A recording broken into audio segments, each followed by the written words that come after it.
Hello and welcome to another Ye Olde Battle Reps hobby report. So this time it's the Hunters. I did a playing the Alchemist video, but I stopped playing Alchemist recently, so I went on to Hunters. So now I'm going to talk to you about what it's like playing with the Hunters. So same as with the Alchemist video, I'm not just going to go through the cards and the character plays and whether they're good or not. I'm going to talk about using all these models on the tabletop, so what they're like in-game. Go through different options, how I've used them, how they've worked, how they haven't worked. I took them to a tournament recently. Didn't do too badly, came 8th out of 32, top Hunters player, so I was pretty pleased with that. So I'll start with Theron, or The Ron, as some people like to call him. He's a relatively solid captain. He's quite hard to take out. He's 4s and 1 with 18 health. That's pretty good. He gives snared out no matter on every single time damage to someone. And that is exceptionally useful, I find. What I have found is I don't end up giving him very much influence. Sometimes only 3, occasionally 4. I tend to think I'll need to sprint him, shoot something, and that's it, or maybe Sunstrike and then shoot to get momentum. Do use his heroic a fair bit if I can. Problem with his heroic is you have to think very carefully about who else you take with you, because Fahad, Cena and J-Car can't actually benefit from his Blessing of the Sunfather because they haven't got character plays that require influence. So Chaska, Egret and Hearn are the only ones in, and Zerolo are the only ones in the standard Hunters team who can actually benefit from it. You've got Hemlock and Minx both can as well, but you do have to think carefully about who you take and where you place them. Otherwise, you end up, as I have found sometimes, that I've just never ended up using Blessing of the Sunfather because there's no one in range who can actually benefit from it. So I tend to find that it's important to use it. I think turn 1 I usually get off on Egret so you can get a couple of shots off on people, spread poison around a little bit, which is always fun. But he's not a captain I end up giving 6 influence to very often at all. I have occasionally used him to take someone out. So I took out Shank in a game I played against Jack, and basically I just charged him in and I was doing 2 damage enough times to kill him, which is relatively simple, but I tend to find he's not really the kind of captain that does that. He's there to support others. He snares people so the bear and Fahad can go in, or he pins them. Arrows and Lee, I've not found the -2/-2 kick has ever been that useful. I don't think I've ever done it so someone can't shoot, but pinned I have found exceptionally useful before. I've stopped people being able to score by pinning them before, and I've stopped people being able to kill or Egret and J-Car by making them come towards me instead. So pinned is really good. You have to think really carefully where you place him, because if you place him in a direction where their advance will still put them into combat with someone, then you've placed him wrong. Ideally, what I found is I've managed to hit someone with it before I've moved, and then move really far away, so they've literally not been able to do anything at all because they've had to advance towards me, but not been able to get to me. So that's been quite good before. Pretty good taking out Fillet as well. I've done it with Fillet before. Hit Fillet and then run away. She can't get to me. There was no one else in the way, and then 6 influence was just wasted. So it's very solid captain, but not, I think, one of the best. It'd be interesting to see what they do for season 3.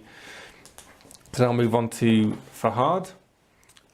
Awesome mascot, one of the best, I think. I think possibly only Coin for me is better than Fahad. He's someone that actually, he's a mascot that actually does stuff. In the tournament I played recently, he took out 2 players in different games and helped take out other players in other games. You have to occasionally accept the fact that she might get taken out in the process, but in a game I played against Philip Butchers, I had a great experience where Fahad charged a knockdown, snared princess that was engaged by the bear and just took princess out, did 5 damage in 1 charge, and took out their mascot, a mascot on mascot kill, which was just incredibly satisfying. So I do use the Furious quite a lot on the cat. I tend to find that you can often get a wrap and be doing 3 damage or 5 damage if they're snared. I mean, how many other mascots can do 5 damage for free? And with a 9-inch threat range, it's definitely a good mascot. I think the only downside is that you can end up being a mascot in the middle of a load of people getting killed, but Definitely a solid choice. Obviously no choice at the moment, that's all we've got, but if that's the only mascot I've got, I think that's going to be really good. I think their Season 3 mascot's going to have to be exceptional to remove Fahad.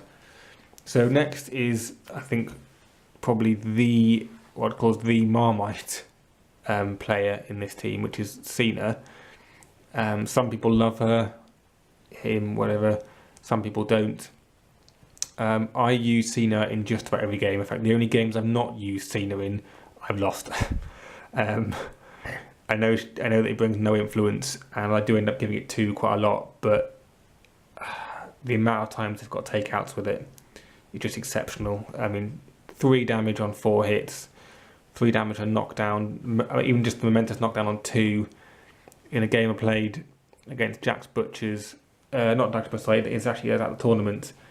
My opponent tried to sort of crowd Cena out, essentially, and he had Brisket and Boiler in combat with him, thinking, oh, well, no, he can't do anything because he can't charge.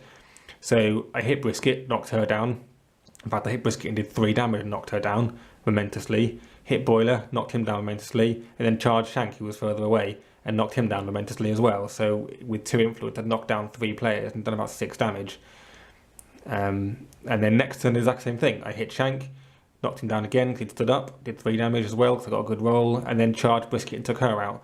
I just find that with the bear in the middle of the pitch, you can just charge him around wherever he wants, and he'll just do so much damage. One thing I think that people get caught up with, though, with the bear is the isolated target. They feel like they've got to get people snared before they use her. I don't worry about that. If I can get snared off, brilliant. If I can't, I still do the charge anyway. I think it's important. It's more important to get the free charge off with the bear than get the free charge off with snared. So I tend not to wait for snared. I just make sure that the bear does something. Otherwise, he gets locked up with people too easily. I do think the bear's great. I love using the bear. Sometimes I don't give it any influence because it's not necessarily right to do that. But even with none, 1 bear charge on anyone is a scary prospect. So, I think that I still think it's a solid choice. With Tough Hide and 21 health, it's also really hard to take out. I got taken out once in the tournament I played in, and that was at the end of turn 4 that they managed to get the takeout, so it took a long time. Next is Hearn. Hearn is excellent. He is really good. I haven't used him that much because I tend not to use him and the bear. Yes, with Blessing you can cover the cost of the 0 influence that you get from the bear, but I still just prefer the bear. I have used Hearn and I have used him very well. Before I used him in a game, it was against Morticians, and Hearn got 2 takeouts. The bear got 2 takeouts as well. Didn't win the game actually. I got 8 points or 9 points. I think I got a bear hug. But those 2 models on the pitch is quite scary because Hearn can do quite a lot of damage as well with knockdowns and singled out. I did manage to get a singled out off on someone and then charge the bear in, which was absolutely terrifying for them. The Nature's Blessing is good, but Nature's Blessing will only work when you've got Theron. I think that when the Season 3 captain comes in, if they can't produce a forest, Hearn's going to suddenly become a lot worse. I often use Theron to put the forest down, the Nature's Growth, and then jump Hearn into it later. Quite good for a turn 1 goal, in fact, if you want it. But with Hearn, if you can get there, which can be quite good.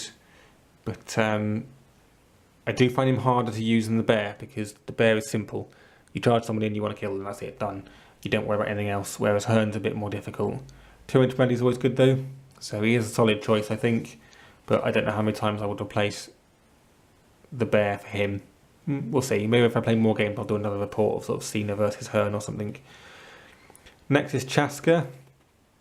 Chaska's one of those players in Hunters that I almost think is a must-take. I think Chaska's excellent. Not just because he's got a shotgun, which is always good fun.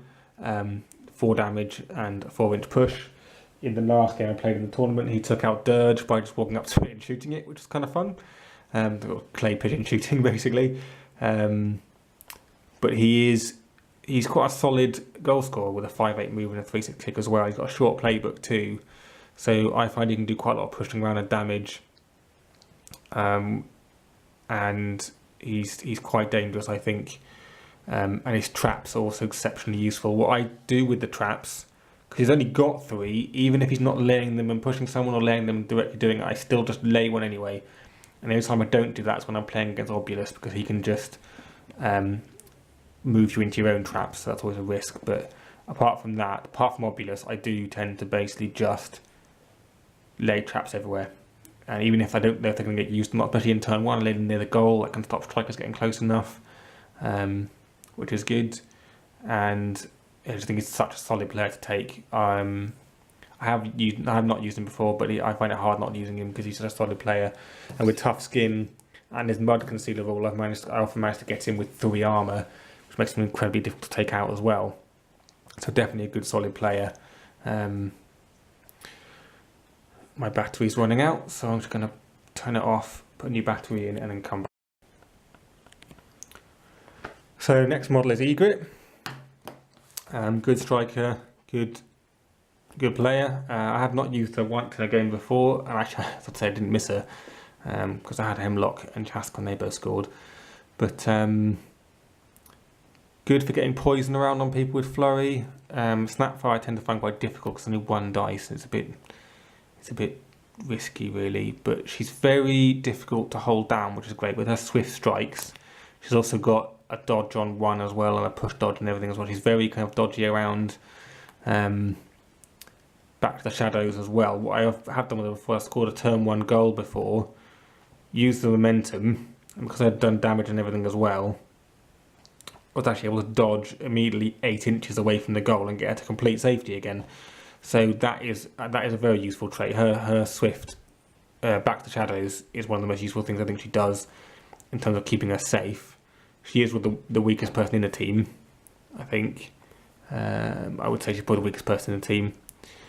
So she often gets taken out because she gets targeted, but I tend to think with her, if I get a goal, that's done, and I'll try and get either 4 takeouts or another goal with like J-Car or Chaska or Theron. So for me, she's kind of a 1 goal and then hide kind of player. And that's actually done me pretty well. I've won a fair few games with Hunters, so that's not been a problem so far. She's got nice momentous results low down on her playbook. A good 6-8 move and a 3-8 kick. So if she does damage to someone, she's essentially got a 17-inch threat range. And that's not taking into account things like one-touch football and being past the ball and things. I've scored turn 1 goals with her twice. Once with one-touch football and one by just clipping fast ground. She can do it like other strikers. Okay, she's not as quick as Vitriol, she's not as quick as Mist or Flint, but she's got other things going for her as well. Flurry is particularly good. I've used that before. I've used it in tournament to take out Dirge, and I used it in tournament to take out Rage by doing the point of damage needed to the last activation and him dying from poison. So I do think she's good. But I often find I give a lot of influence early on in the game and then none later on. Because she'll have scored her goal and then I might leave her somewhere to get a snapshot, but apart from that, she's done really. Next, J-Car. I don't know what I would do without him. He's a horrible person to face. He can do so much damage and then just disappear. With a momentous 2 damage and a dodge on 2, a momentous 2 and a double dodge, he's just so slippery. The only possible risk, he is only 4s on 1, so he is quite squidgy if you end up getting him stuck somewhere. I found in one game I played, he got puppet mastered and then he got ruined, so that was a bit of a shame. He's got the pitfall marker. I only ever use the pitfall marker. I know I'm then going to move someone almost immediately, because otherwise you end up being stuck somewhere. Although I have occasionally left it in the middle of the pitch, but I tend to find, because it's only 1, it's quite easy for people to just avoid it. So I prefer to use it, sort of I'll attack someone, or if I'm close enough I'll place it and then charge them and get the push dodge and then get them with bleed and snared. So I tend to use it like that rather than placing it and hoping people touch it. That's not worked out well so far. He's definitely, I think one of the best things he does is he's very good at getting momentum with momentous results on all but one of his playbook. If you're thinking you're going to get low on momentum, just get him in on someone, 4 hits, you're guaranteed really with 4 momentum, if not 5 if you've charged. So you certainly get 4, but potentially you can get more as well if you've got crowding out and things as well with anatomical precision. He just slices through people. But like I said, he is at risk of getting taken out if you're not careful. So last Hunters player is the only one I haven't painted yet. I don't know if you can tell on here, but she's not even painted yet because I've never taken her in a game, which is the roller. I've played against her twice, and she didn't do anything. I think she's definitely the weakest link of the Hunters team. Doesn't really have damage on her playbook. She's not even that sort of dodgy with just a 1-inch dodge on 1 and a double dodge on 4, but that's with an attack of 4, that's just not that good. Yeah, chain bowlers is fine, 2 damage and snared, but then Theron can do that with arrow to the knee, and they also get -2/-2 kicks, so I just think it's just not as good as that, so why would I use it? Midnight Offering, I've seen it was used in turn 1 against me when I played against Hunters, and it was good. They got J-Car up and they attacked someone, but then it's not like you fly after that because you need the dodges and things rather than an extra advance. So I don't see the use in her at the moment. I'm determined to try her out in a game, get her painted up and try her out, but she's just not done anything for me so far. I haven't used her, but she's not done anything when I've seen her being played either. I played against her twice and she just didn't really do anything. Untitled movement is good, I suppose. It makes her sort of survivable, but I don't want to play on the pitch who's just there to survive. You need to do something.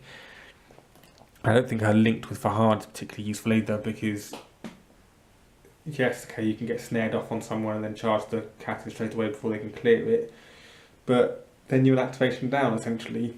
I just think it's not really worth it. If she was linked with a bear, then that would be different, but she's linked with a mascot and I just don't think you can do enough. So I'm not sold on her at the moment, but I need to try her really before I judge her properly. So, next I've got our 3 union that you can take. So Hemlock, I've spoken about before. I've spoken about her in my Alchemist video. I love Hemlock. She's amazing, I think. So slippery as well. She scored goals for me, with a 6/8 move and a double dodge on 3. I've charged someone, dodged 2 inches and then scored. Blind, Smelling Soft, Noxious Blast are all brilliant. I find I often, even later on in the game, I'm still giving her 2 influence, even if it's just to get a Noxious Blast out, or blind someone. Magical Brew is obviously great. It means that she's essentially immune to conditions herself. I don't use Smelling Salts very often. I never really use it because I tend to find that I can just use momentum. Hunters are pretty good at getting momentum. With the Bear and J-Car and with Sunstrike, I've never really worried too much about having momentum, so I'm usually pretty good at healing with momentum rather than using that to heal people. But I have used it. I've used it before, but just not with Hunters. So a good solid character, Hemlock. I think when I've used her, I've taken out.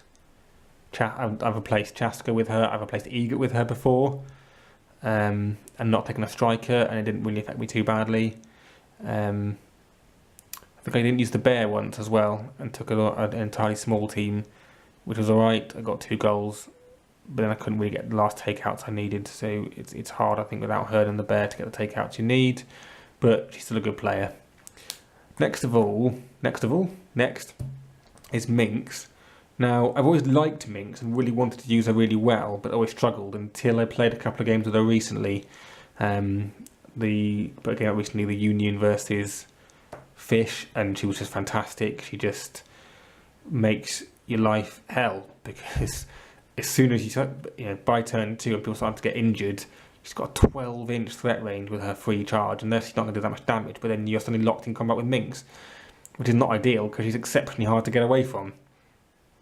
And I even use Screeching Banshee with her to stop Angel being able to move and things like that. I've really come round to her, and particularly in a Hunter's team with the Bear that doesn't bring any influence, having another person that charges for free, it just means you do not miss that influence as much. I used them in a game recently. I took her, Fahad and Cena, and I was generally able to get a charge off with all of them, and that's like taking an extra 6 influence. So I really come round to Minx. I actually think she's really good. Mark Target was also really good. I was able to get it off on a player so that Cena could then charge. Don't damage target is obviously great. I always use that if I can. I set up a play recently, again that was in the Hunters versus Fishermen report that was hopefully up by the time you've seen this, where Jack had moved Shark to a position where he didn't think he could be charged by Minx. Then all I did was hit him with, I think I had Hemlock as well, and I hit him with Noxious Blast, was therefore damaged, and then Minx could charge. He sort of didn't expect it really.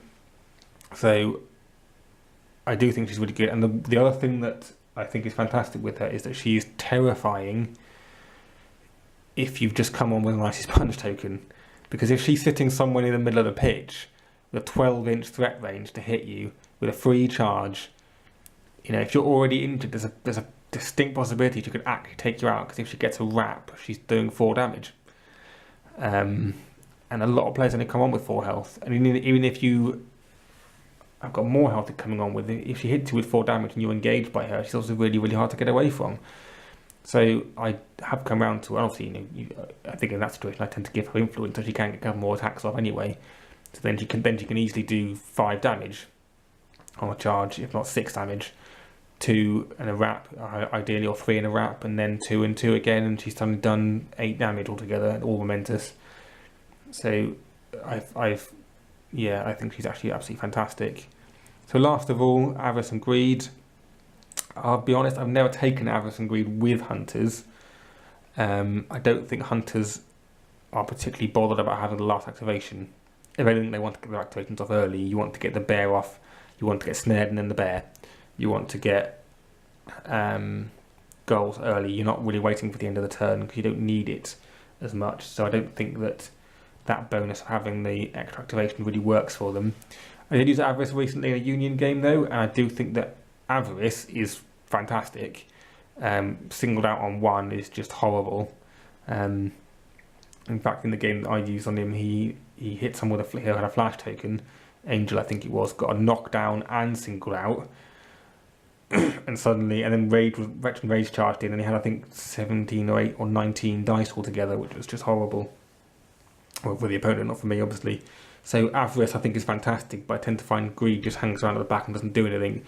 And again, I don't really like having players on the pitch that don't do anything. They're just there to collect influence or bring influence. I think that's a bit irritates me. I want all my players to be able to do something in the game.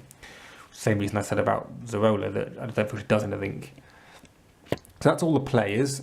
I'll talk a little bit about how I've used some of them and things as well. So the ones I'm focusing on now, Theron, Fahad, Hearn, Cena, Chaska, Egret and Jake are the ones I tend to think of as my standard 7 Hunters. Then I'll either have Hemlock or Minx in my tournament 8, as it were. In terms of how they work together, Cena does ideally need the help with Snared. That is obviously a thing that you need to try and get off if you can. And Hearn relies on Theron's Woods to make good use of his plays and things as well. But what I do actually quite like about Hunters is apart from the Bear and Fahad, ideally hitting someone who's snared, I don't feel that they rely on each other too much. They can act quite independently. J.K. in particular, he can be off by himself somewhere and still be doing lots of damage and hurting people and getting lots of momentum. So I quite like that about them. And same with Egret, actually. I found that she can just be off hitting people with Flurry and Snapfire and just annoying people with a bit of damage here and there. And also got a good mascot hunter. Egret is with a sprint and a 8-inch Flurry. She can end up doing quite a lot of damage to mascots, so that's quite useful. It's often a choice between Hearn and the Bear, because I think if you have Hearn and the Bear, you only bring 10 influence, and yes, you've got 2 blessings, but it's very hard to be able to use both blessings on people that need them, because if you've got Hearn and Theron, they can't do it to each other very easily, because one of them will have activated and they can give it to the other person, but he can't give it back again. So you then got to have Chaska or Egret or Hemlock or Minx within range to do it. And I think it's almost too much thinking. And you've already got enough thinking to do with Hunters, with putting traps down and putting a wood down, all those free things they can do. Having to think too carefully about using Blessing and the Sunfather, I think, just complicates things. You end up forgetting and then you get annoyed with yourself. so I tend to try and keep it as simple as possible. And in the games where I kept it as simple as possible, I tend to have won. I tend to go, right, goal with Egret, ideally first turn or beginning of second turn, take out to the bear, take out to J-Car, often get goal with J-Car, usually because he's up there in the middle of everyone. Got a goal with Chaska before and Theron. You know, Hunters aren't an early game winning team, but they're not necessarily a very late game winning team either. In the game against Jack's Fish, I played with Hunters recently. I think it was over by the middle of turn 2, which is a bit phenomenal. I got 2 goals and 2 takeouts really, really quickly. So they are able to win games quickly as well. So that's kind of it for my Hunters playing. If you have any comments, please leave them below, or leave them ideally on my Twitter, because I answer them easier on Twitter than I do. And I'll just show you my goal token quickly. Quite proud of my goal token, that's quite cool. A bit different. This model is from Avatars of War, and this one is actually an out of production High Elf Warhound. I think they look pretty cool. Something a bit different for a gold token. The colour scheme I went for on Hunters was pretty standard: greens, browns. Thankfully, I've got lots of different greens and browns in my paint set, so I can give them some variety. But I stuck with a kind of relatively traditional Hunter scheme. That's all I've got to say about my Hunters. I really, really enjoy playing with them. They're almost, I think, taking over Alchemists, but I think I personally just love having variety in my play more than anything. They're good fun to use. Even if you don't win, to be honest with you, they are actually really good fun team to play with. Getting snared off and putting traps down is just really good fun in the game. So I hope you Hunters players enjoy using them as well. If you're an experienced Hunters player, you probably haven't got anything out of this video, but if you're new to them, I hope this has been useful. And I'll hopefully be doing more of these videos as I play with more teams. And I'll see you next time.